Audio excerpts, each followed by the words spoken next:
집권 여당이 된 민주당, 추경과 총리 인준 문제를 두고 야당과의 협치가 시험대에 올랐는데요. 어떤 구상을 가지고 있는지 이분과 이야기를 좀 나눠보겠습니다. 문진석 더불어민주당 운영수석 부대표 전화로 연결되어 있습니다. 의원님 안녕하세요. 네, 안녕하세요. 천안시가 문진석 더불어민주당 원내 소속을 맡고 있습니다. 예, 의원님, 이 원내 운영수석 부대표면은 야당과의 협상에 이제 천병에 서시는 거잖아요. 네, 맞습니다. 언론 보도 보니까 김병기 원내대표가 간곡하게 요청했다 이렇게 돼 있던데. 그래요? 예, 어떻게 뭐 좀 구체적으로 주문하던 게 있던가요, 원내대표가? 네, 정부와 원활한 소통을 통해서 예. 민생 입법이라든가 개혁 입법을 또 조율하고 예. 원만한 국회 운영을 위해서 야당과 대화하고 타협을 이끌어내야 하는 사람이 그런 사람이 필요하다. 예. 그래서 함께 해달라 이런 말씀이 있었고요. 예.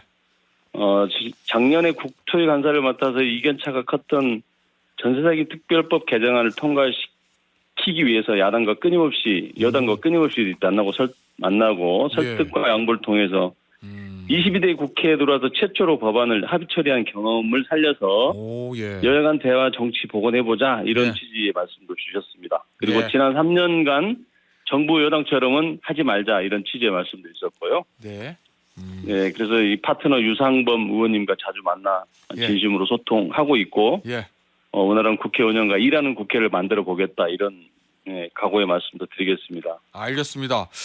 자, 어제 이제 이재명 정부의 첫 번째 추경안이 이제 공개가 됐는데 원래는 이거 지원금이요, 의원님. 네네. 대통령이 후보 시절에는 전 국민 지원 얘기했었고 그 다음에 집권하고 나서 이제 선별 지급으로 대통령실이 좀 의견이 입장이 선회하는 것 같다가 다시 이제 어쨌든 전 국민 지급하고 선별 지급 이게 믹스된 형태로 결정이 된 거잖아요. 네네네. 이 당하고 정사에 약간 이견이 있었던 것 같은데 이거 어떻게 의견이 모아지게 된 건가요? 뭐 이견이 있다기보다는요. 사실 이제 가장 중요한 게 재정 여력 아니겠습니까? 그래서 우리 당은 그동안 전 국민에게 보편적으로 지원하자라는 주장을 했었고 또 야당인 국민의힘은 선별 지원을 해야 된다 이런 의견을 계속 피력을 해왔었거든요. 근데 이게 어제 그 안을 보면 절묘하게 두 당에서 주장하는 내용들을 절묘하게 섞은 안이다. 이 안은 우리 이재명 대통령의 그 실용적인 철학이 배경이 됐지 않았나 이렇게 생각합니다. 그래서 여당의 안과 야당의 안을 잘 절묘하게 반영한 그런 안이다 이런 평가도 가능할 것 같습니다. 알겠습니다. 그런데 이거 추경안 심의하려면 예결위 열어야 되잖아요, 의원님. 네, 맞습니다. 근데 예결위원장이 지금 공교롭게도 공석이고, 이거 1년에 한 번씩 임기를 끝내거든요, 예결위원장이. 그래서 이제 임기가 끝나서 이제 공석인 상태에 있습니다. 근데 이제 공교롭게 이 순간 국민의힘이 협치의 정신을 살리기 위해서라도 법사위원장하고 예결위원장 자리는 넘겨달라. 그러면 정보비, 국방위, 외통위 다 줄게 이렇게 얘기하거든요. 이거 좀 고려의 여지가 좀 조금이라도 있는 걸까요?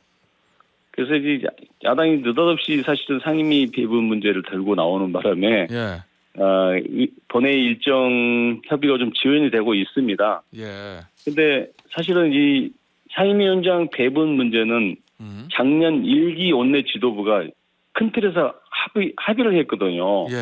그래서 예결위원장은 우리 민주당이 2년 동안 앞으로 맡는다. 또 법사위원장도 민주당이 맡는다. 운영위원장도 민주당이 맡는다.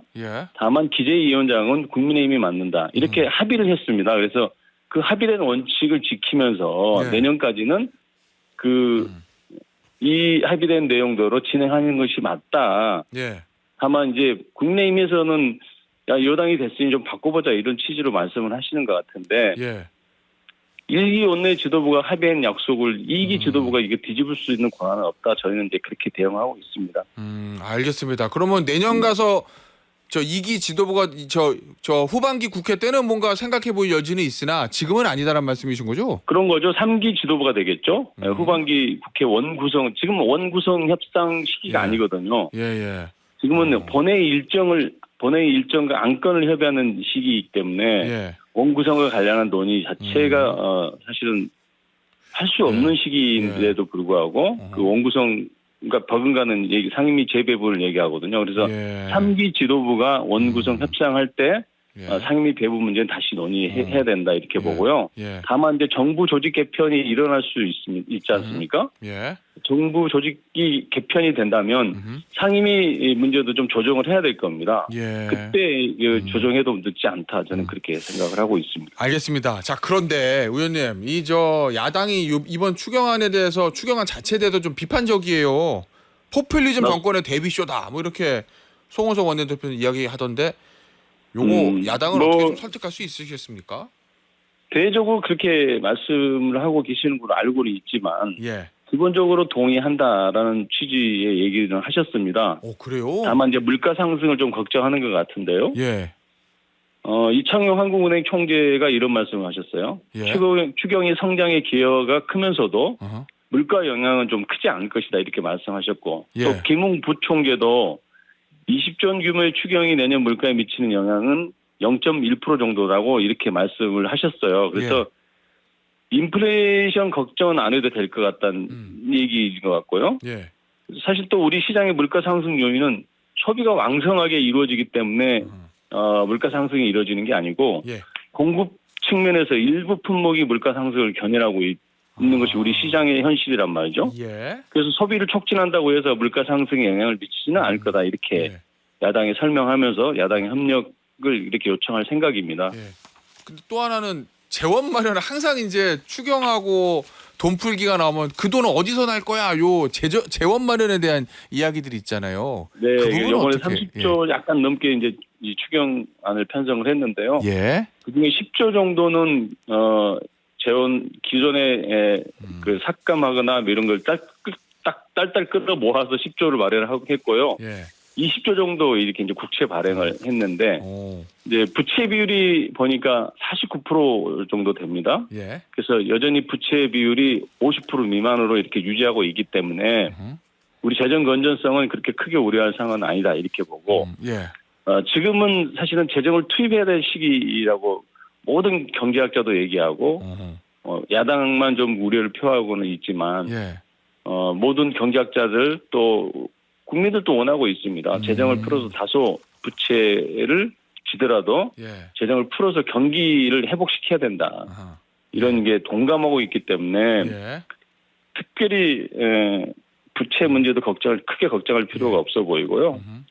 그다음에 물가 문제 아까 말씀드렸듯이 물가 문제도 그렇게 크게 걱정할 문제는 아니다. 이렇게. 알겠습니다. 이런 사실들을 아마 야당도 알 겁니다. 경제 전문가들 아닙니까? 우리 송원석 원내대표는 경제 전문가지 않습니까? 그래서 알고 계실 거로 알고요. 의원님 기대합니다. 의원님 보시기에도 야당의 반대 강도가 그렇게 크지는 않다. 기본적으로는 이 추경에 동의하고 있다. 이렇게 보시는 거군요. 저는 그렇게 보고 있습니다. 지금 이 경기 침체를 어떻게 극복할 수 있는 수단이 없지 않습니까? 알겠습니다. 자, 그리고 뭐 관련된 얘기일 수도 있는데 기재부 개편 얘기는 항상 나오잖아요. 정부 조직 개편과 관련해서. 그 예산 부분을 떼어서 이제 대통령실이 직속으로 둔다 뭐 이런 얘기도 대통령 후보 때부터 했었고. 근데 뭐 당내에서는 지금은 좀 때가 아니다 뭐 이런 반응도 좀 있는 것 같은데 이거는 어떻게 하는 게 좋을까요, 의원님? 뭐 지금은 때가 아니다라는 얘기야말로 하지 말자라는 얘기로 이렇게 이제 통용이 되는 경우가 있을 텐데요. 저는 뭐 시기를 얘기하지 말고 원칙을 정했으면 가는 게 맞다. 방향을 정했으면 가는 게 맞다라고 생각하고요. 기재부 분리는 이루어져야 된다. 저는 개인적으로 그렇게 생각합니다. 알겠습니다. 지금 물론 여러 가지로 정부 초기이기 때문에 할 일이 많습니다. 다만 국정기획위원회에서 뭐 기재부 분리 문제까지 다 논의하고 그 결과들이 나오면 그대로 집행하고 진행하면 된다 이렇게 생각합니다. 알겠습니다, 의원님. 주제를 좀 바꿔볼게요. 지금 인사청문회 이제 슬슬 열리는데 다음 주에 있을 이제 김민석 총리 후보자 청문회 이게 이제 관건이잖아요, 의원님. 지금 보니까 국민의힘에서는 자진 사퇴하든지 아니면 지명 철회해라. 그리고 김용태 비대위원장은 청문회 대상이 아니라 수사 대상이다. 이렇게까지 얘기하고 있거든요. 여기에 대한 민주당 입장은 뭡니까, 의원님? 국민의힘에서 매일 의혹을 제기하고 우리 또 김민석 후보는 매일 해명하고 있고 그 의혹의 수준들이 과거 한덕수 총리 임명 동의안 임명 인사청문회보다는 훨씬 더 가벼운 것들이다 이렇게 생각을 합니다. 예. 그때 한덕수 총리는 자기 공직을 이용해서 뭔가 공직을 위해서 얻어진 경험을 통해서 자기 이익을 챙기는 일은 사실은 어떻게 보면 훨씬 더 부도덕한 일이지 않습니까? 네. 뭐 논란이 많았음에도 불구하고 한덕수 총리 동의안을 우리 민주당은 당론으로 통과시켜줬어요. 예. 이렇게 심각한 후보임에도 불구하고 당연히 수사 대상이어야 되죠. 예. 당시에. 그럼에도 불구하고 새로운 정부, 윤석열 정부가 일할 수 있도록 발목을 잡아서는 안 된다. 예. 또 혼임은 6개월이라는 그런 우리 그 관례가 있지 않습니까? 예. 그래서 저희 당이 당론으로 통과시켜준 경험이 있습니다. 그걸 국민의힘은 좀 기억해야 될 필요가 있다고 보고요. 예. 지금 나오고 있는 의혹들은 청문회에서 다 소명할 수 있는 의혹이다 이렇게 생각을 합니다. 예. 지난 전 부인까지 청문회장에 부르겠다고 이렇게 주장하는 것은 예.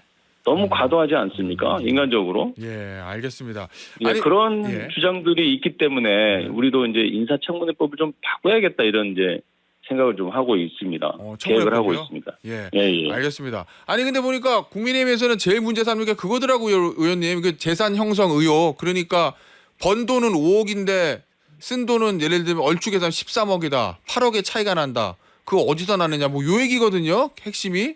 이거 이제 뭐 충분히 김민수 후보가 해명할 것으로 보이고요. 예, 청문회에서 그 재산 형성을 해서 김민수 후보가 재산이 20억이 있습니까? 아니면 200억이 있습니까? 예. 달랑 2억 있는 재산은 재산가인데 재산 문제를 가지고 끊임없이 괴롭히는 것은 그것 또한 과도한 정치적 주장이다 이렇게 생각이 듭니다. 의원님, 청문회에서 이제 뭐 의혹들 야당에서 제기하면 뭐 해명하는 거 하고 그 다음에 이제 어떤 뭐 애티튜드나 말투, 톤앤 매너 이런 것도 당에서 좀 전략을 짜잖아요. 일반적으로 맞죠? 당에서 전략을 짜지는 않습니다. 그런가요? 인사청문회 안에 준비하나요? 후보 검증팀에서 뭐 짤 수 있겠지만 당에서 거기까지 개입하지 않고요. 왜냐하면 어제 박지원 의원 인터뷰 보니까 이런 말씀하셨더라고요. 김 후보자가 너무 감정적으로 대응하는 것 같다. 잘못한 것은 잘못했다고 하면 무난히 인준되고 총리에 취임해서도 잘할 뿐이라고 생각한다. 뭐 이렇게 얘기를 했던데 이런 부분에 대한 민주당 내 일각의 약간의 우려의 목소리는 어떻게 보세요? 뭐 일정 부분 동의는 하는데요. 예. 지금은 사실은 이제 우리가 역사에서 좀 배워야 될 것 같은데요. 역사요? 예. 예. 조선시대 당쟁이 가장 심했던 게 선조시대 아니겠습니까? 그렇죠. 예. 그 당시에 능력 있는 대신들은 이 젊은 정원들이 부도덕하다고 이렇게 공격하면서 다 자기 편 아니면 무조건 다 탄핵을 시켜버리거든요. 예. 그러다 보니까 나라 경영은 결국은 무능한 사람들이 대신할 수밖에 없었고. 예. 그래서 일본은 외국의 침입을 받아서 결국 왕조가 무너질 상황까지 간 적이 있잖아요. 예. 그래서 이게 지나치게 도덕이란 잣대를 가지고 물론 도덕 검증해야겠죠. 근데 도덕 검증이란 걸 지나치게 지금처럼 하게 되면 능력 있는 사람들은 장관이라든가 총리 후보로 나서려고 하지는 않습니다. 예. 그럼 뭐 지금까지 쭉 있어왔던 것이고 그러다 보니까 이게 점점 능력 있는 분들은 뒤로 후퇴하고 무능한 사람들로 채워질 수밖에 없는 이 상황들은 역사를 통해서 우리가 배워야 한다 이렇게 생각하고요. 지금은 비난하고 추궁하고 비판하고 반대하는 시기가 아니다. 지금은 뭔가 앞으로 6개월 정도는 그래도 최소한 격려하고 응원해 주는 것이 여야 모두가 필요한 것이 아니냐 이렇게 생각을 합니다. 의원님, 앞서 이제 관련해서 청문회법 개정 말씀하셨잖아요. 어제 진성준 정책위 의장도 이 얘기를 했던데 이거 사실은 도덕성 같은 거 검증은 비공개로 하자 이 얘기는 사실은 꽤 오래전부터 나왔던 얘기거든요. 맞습니다. 그럼 이번에 이거를 개정을 하면 그러면 이번 첫 번째 내각 인사부터 바로 적용이 되는 겁니까? 그렇게 되지는 않을 것 같고요. 다음 기회에 적용이 될 겁니다. 왜냐하면 이번 인사 어떻게 적용이 되겠습니까? 법을 만드는데 여러 가지 절차가 있고 그렇기 때문에 야당과 또 얘기도 해야 되고. 알겠습니다. 그래서 자 마지막으로 좀 짧게 부탁드릴게요, 의원님. 윤석열 전 대통령 지금 뭐 경찰에서 수사에 불응하고 있다는 이유로 체포도 검토한다 이런 얘기도 나오던데. 강제 수사해야 된다고 보십니까? 아니면 좀 알아서 출석할 때까지 기다려줘야 된다고 보세요?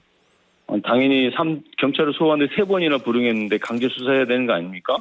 예. 일반 국민들은 한 번, 2번만 불응해도 구인되는 것이 현실이잖아요. 예. 근데 전직 대통령으로서 본인이 검찰총장이나 대통령 후보 때 공정과 상식, 법치주의를 입에 달고 살았잖아요. 예.